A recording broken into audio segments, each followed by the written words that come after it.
ebiseera ebisinga Ibra nali ku ssimu ate video ne mwami Lutaaya kati oliwa kati akola kinti ntwalira bano chai ntwalira bano nkola kiro video yennyini nenjikwata nga babati Shakibu you hapa nemulaga nga hey my guy where are you what's up I expected you to be here you know nga ba vibinga the whole 35 yali atudown ndi wano naye nga buli sibe nga amepiga ntiye jamaa amepiga ntiye kuba simu zali nga 10 lunaku ne Shakibu ndi wano ndi ku birthday ya 35 uli wali n'okusala cake bw'otunula ebifaananyi by'okusala cake saalimu bampita nga musale cake at the back of my head Lutaaya mu statements ezimu ze wakola after Diamond coming to his birthday gwe kennyini era we nyini nga bw'ogambye nti mulimu ebintu ebimu ebyakutuula ku mutima bize bihappeningawo muwava n'omugambye ekigambo what you put on table ekibimu ku byasinga okunyiiza omukulu naye nammwe abasajja era mukeera ne mubuuza abakazi nti gano maka gange mukazi gwe onyongerako kikyoleeta mu maka muno fuluma ogende nammwe mubigamba abakazi lwaki abakazi bwe baba begamba muwulira bubi lwaki wali oyogera ekigambo ekika ekyo Zari oba kati buze bwe nkugamba nti Zari omanyi nti oba n'ensonga zo yeewaawo oba n'ensonga nkugambye nalina frustrations zange nnyingi nnyo ezaava emabega eyo lwakuba abantu balaba kino ekyasembayo naye nga biri ebirala byonna sisobola kujja mu kamera nembyogera but all in all I acknowledge I was wrong I vented on a wrong platform I was intoxicated but I think ebintu bye nayogera I don't think nayogera ebintu nga sibitegeera as much as chobola nti omutamivu era nga nti akumbeera nadde waka ku mulyango gwe ajja ayimba ku mulyango gwe lwaki tagwa ku address endala so I said what I said. So since that coincidence happened okuba ogundi bwe yabeerawo temuddangamu kwogera mubadde no we were talking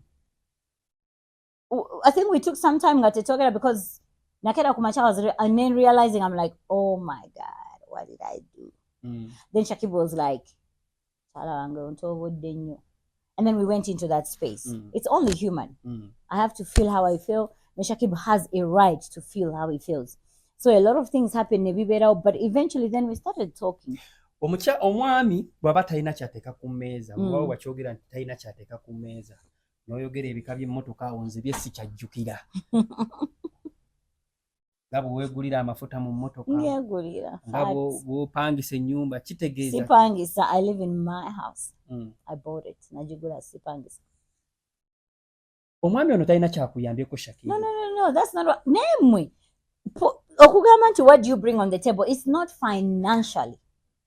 osobola n'omusajja nga emotionally supports you tebakale Zari ngenda wali then okay Shakib agenda kutwala abana ku soccer siriwo tifina netball namutwala netball practice or what it's not about money okuze okuliridde yes abantu tebayinza kubeera nti nga balowooza nti Zari emyaka kati gy'olina okyabeera ng'okyali mu scandal za relationship Jennifer Lopez ayina emyaka ameka she's getting divorced she's 50 what 6 7 I don't know era niwezinaba myaka 7 kinalera ajja kuba mu scandal za love tereke fedal twali tumanyi munnaye kati engeri gyewateekawo boundary cause ku Mr. Lutaaya video ziri ezasooka ngamba is my last lover this time round twali tumanyi nti you and him it's done wagenza okulaba nga oyina ekibuuza ku ggwe ng'omukyala no tewali kibuuza ku nze nga mukyala I think it's understanding we eventually started talking nga mukyala wange kale ebibaddewo nga mumaka gano tubimanyi nze naawe naye tewali nti obodde kubitwala ku social media we spoke ng'abantu era we got to a point we spoke nabino nga look